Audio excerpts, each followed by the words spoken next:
Hello tout le monde, j'espère que vous allez bien et que vous avez passé une bonne semaine. On se retrouve aujourd'hui pour une vidéo spéciale repas de Noël, puisque c'est vrai qu'en période de fête, on ne sait pas vraiment quoi faire, etc. Du coup, je vous ai sélectionné plusieurs recettes pour vous donner un petit peu d'idées, puisque c'est pas toujours simple de choisir ce qu'on va faire le jour du réveillon. Alors du coup là je vais commencer par l'apéro, l'entrée comme vous voulez. Je vais faire des petits cubes jambon gruyère et pour ça dans un premier temps je vais mélanger ensemble du beurre mou, de la moutarde à l'ancienne et des œufs. Alors vous inquiétez pas, tous les ingrédients et les doses seront en barre d'infos.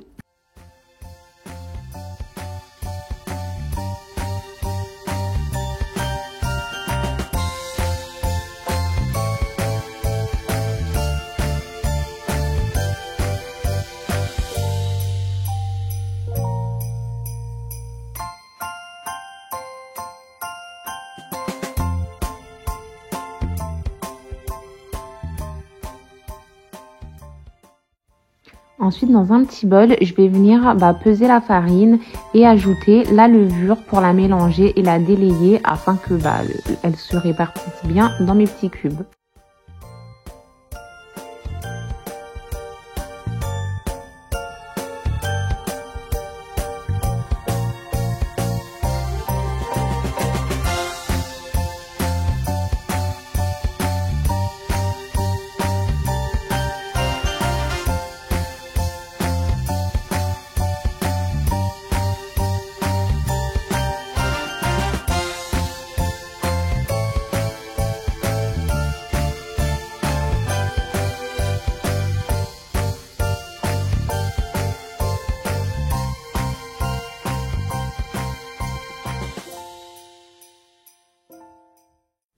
Pour finir, on va ajouter le gruyère et les lardons. Alors juste une petite précision, moi je le fais en forme de cube. Après, si vous n'avez pas ce genre de moule, vous pouvez très bien le faire en forme de cake ou en forme de mini muffin. C'est comme vous voulez. Il faudra juste surveiller la cuisson puisque du coup, ce ne sera pas la même.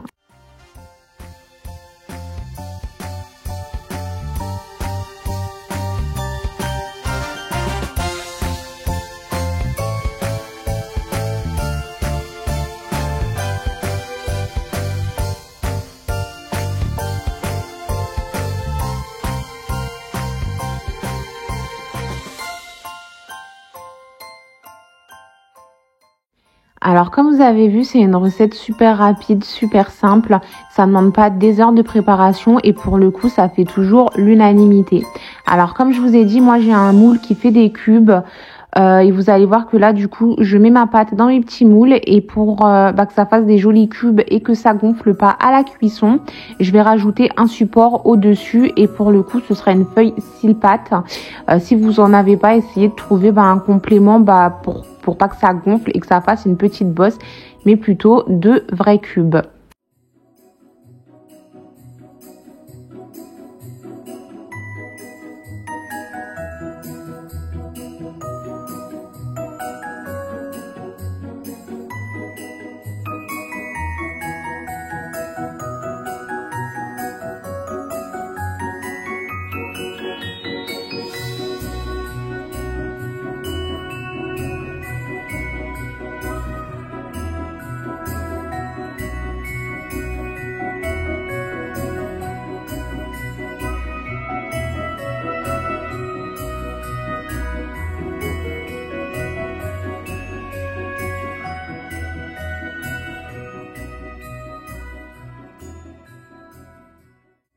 Et voilà le résultat et je peux vous assurer que tout le monde s'est régalé.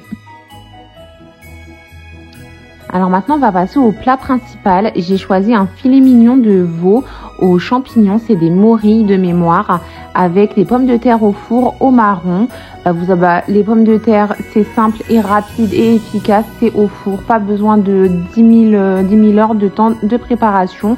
Et le filet mignon, vous allez voir que c'est super simple. Du coup, dans un premier temps, j'ai fait ramollir mes morilles dans de l'eau pendant une demi-heure. Et en attendant, je vais préparer mes pommes de terre. Pour le coup, j'ai choisi des pommes de terre grenaille, mais vous pouvez très bien en choisir d'autres, les éplucher, les couper, etc. Mais je me suis dit que les pommes de terre grenaille, c'est beaucoup plus simple puisqu'on a juste à les laver et les mettre dans le plat.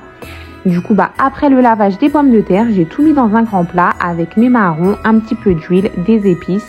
Et là, pour le coup, vu que c'est un filet mignon, j'ai pas mis une tonne d'épices parce qu'avec la sauce du filet, sinon ça allait faire un peu bizarre. J'ai juste mis du sel, du poivre et un petit peu d'épices plein sud. Ensuite, je mélange tout et ça part au four.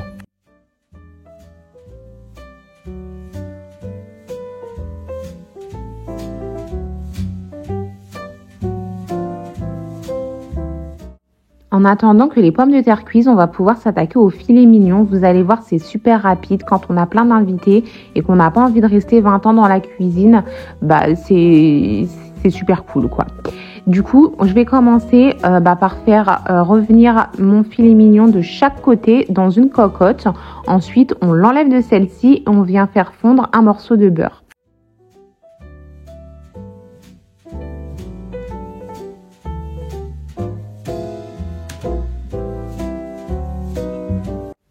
Quand le morceau de beurre est bien fondu, on va venir rajouter nos échalotes, les faire revenir un petit peu et ensuite y incorporer les morilles qui, rappelez-vous, se sont réhydratées dans un petit peu d'eau.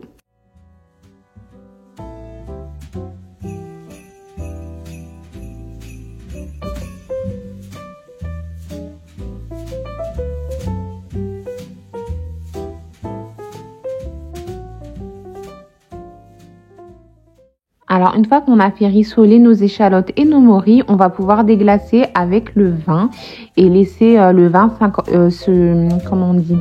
s'évaporer, excusez-moi, un petit peu. Une fois que le vin s'est évaporé, on va venir remettre du coup notre filet mignon et ajouter du bouillon. On va venir recouvrir la cocotte et puis laisser mijoter une vingtaine de minutes, 20-25 minutes à feu doux. Maintenant, on va venir ajouter, c'est la dernière étape, notre crème liquide et laisser mijoter encore environ 5 minutes.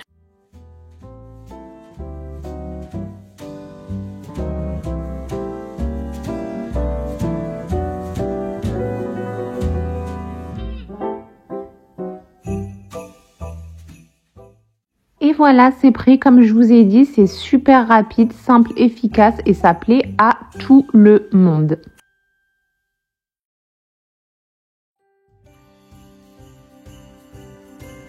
Alors maintenant, on s'attaque à la dernière recette de la vidéo et bien sûr, ce sera le dessert. Et pour le coup, j'ai décidé de faire une bûche de Noël au Nutella. Pourquoi au Nutella? Parce qu'on est tous fans de Nutella à la maison et du coup, je me suis dit que ce serait peut-être plus sympa que de faire au chocolat normal.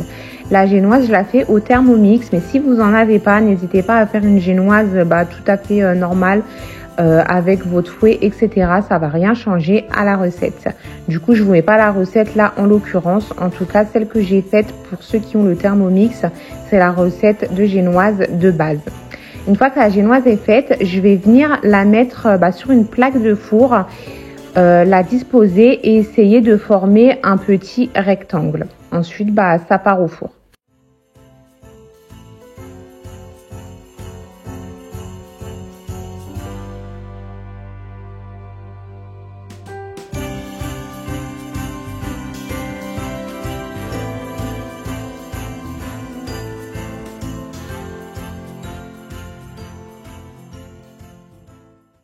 Une fois que la génoise est cuite, je vais venir prendre un torchon humide, propre bien évidemment, que j'ai posé juste en dessous et ensuite je la roule. Pourquoi?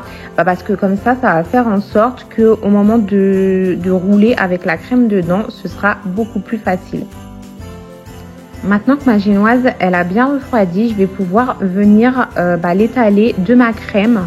Je vous ai pas filmé ça non plus puisque c'est super simple et que j'ai pas de dose en particulier. Je fais vraiment au pif, mais là pour le coup j'ai mis 2 pots de mascarpone avec du sucre glace et du Nutella. Je crois que j'ai mis environ 3 cuillères à soupe même de Nutella.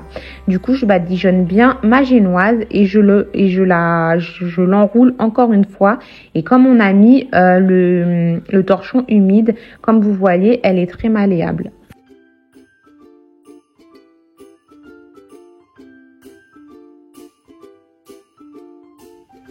On va également tartiner le dessus de la génoise. Je fais exprès de pas la tartiner. Enfin, je dis tartiner, excusez-moi, j'ai plus le mot en tête.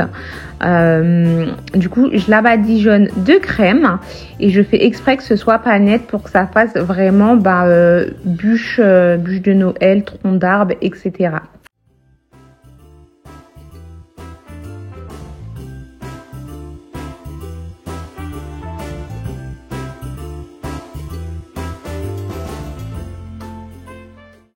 Et je l'ai laissé au frigo environ une demi-heure, 1 heure, je sais plus exactement, mais minimum une demi-heure pour que la crème fige un minimum.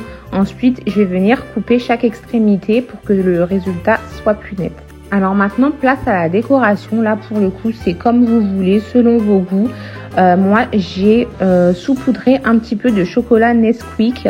Encore une fois, parce qu'à la maison, on n'est pas trop fan du cacao amer. On trouve ça un peu fort. Et ensuite, je suis venue disposer des feuilles d'or. Mais ça, c'est comme vous voulez, c'est à votre convenance, selon vos goûts. Et du coup, on aura terminé pour cette vidéo. J'espère qu'elle vous aura plu. Pour le coup, comme je vous ai dit au début, je vous ai choisi des recettes simples, efficaces et que tout le monde aime. Pour pas passer 20 ans dans la cuisine et pour que vous puissiez passer le réveillon avec vos proches sans être submergé par une tonne de choses à faire. Du coup, j'espère que la vidéo vous aura plu. N'hésitez pas à vous abonner, à liker et à commenter comme d'habitude pour m'encourager. Et puis, je vous dis à la semaine prochaine pour une prochaine vidéo. À plus tard!